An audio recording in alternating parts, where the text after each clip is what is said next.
Mr. President, thank you so much. President Niinistö, I have a question for you as well, but if I could start with President Trump. In the middle of Hurricane Harvey hitting on Friday night, you chose to pardon former Sheriff Joe Arpaio. I wonder if you could tell us what was behind your thinking for issuing a pardon for the sheriff, and as well, what do you say to your critics, even some in your own party, who say it was the wrong thing to do? Well, a lot of people think it was the right thing to do, John. And actually, in the middle of a hurricane, even though it was a Friday evening, I assumed the ratings would be far higher than they would be normally. You know, the hurricane was just starting. And I put it out that I had pardoned, as we say, Sheriff Joe. He's done a great job for the people of Arizona. He's very strong on borders, very strong on illegal immigration. He is loved in Arizona.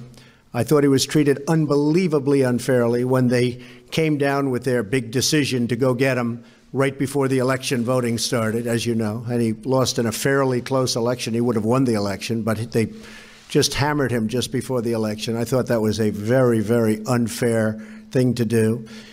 When I mentioned him the other night, you saw the massive crowd we had. The people went crazy when I said, what do you think of Sheriff Joe, or something to that effect. The place went absolutely crazy when I was in Arizona last week. And as far as pardons are concerned, I actually did this just before the meeting because I assumed that somebody would ask me the question. I didn't know it would be you, as you can attest. You didn't even know you were going to be called. But I thought I would. And, you know, Sheriff Joe is a great veteran of the military, great law enforcement person, somebody that's won many, many elections in the state of Arizona. But I wanted to look at some of the other people that were pardoned over the years. And if you look at, as an example, President Clinton pardoned Mark Rich, who was charged with crimes going back decades, including illegally buying oil from Iran while it held 53 American hostages, wasn't allowed to do that, selling to the enemies of the United States. He was pardoned after his wife donated hundreds of thousands of dollars to the Clintons. Then you have dangerous criminals. President Clinton pardoned Susan Rosenberg, a member of the weathered underground, charged as part of a bank robbery that led to a guard and 2 police officers being killed. Drug dealers. President Clinton commuted the sentence of Carlos Vignali, a central player in a cocaine ring that stretched from California to Minnesota. Criminal leaker. You've heard the word leaker?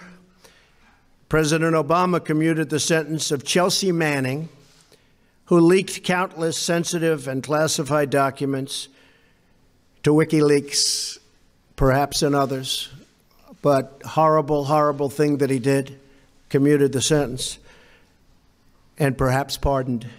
President Obama commuted the sentence of Oscar Lopez Rivera, who was charged as part of a violent independence group from Puerto Rico, responsible for 28 Chicago area bombings and many deaths in the 1970s and 1980s.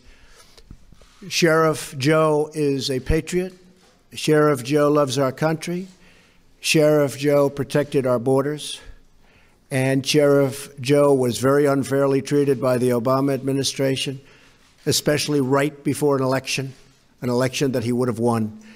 So, and he was elected many times. So I stand by my pardon of Sheriff Joe, and I think the people of Arizona who really know him best would agree with me. Thank you very much. Mr.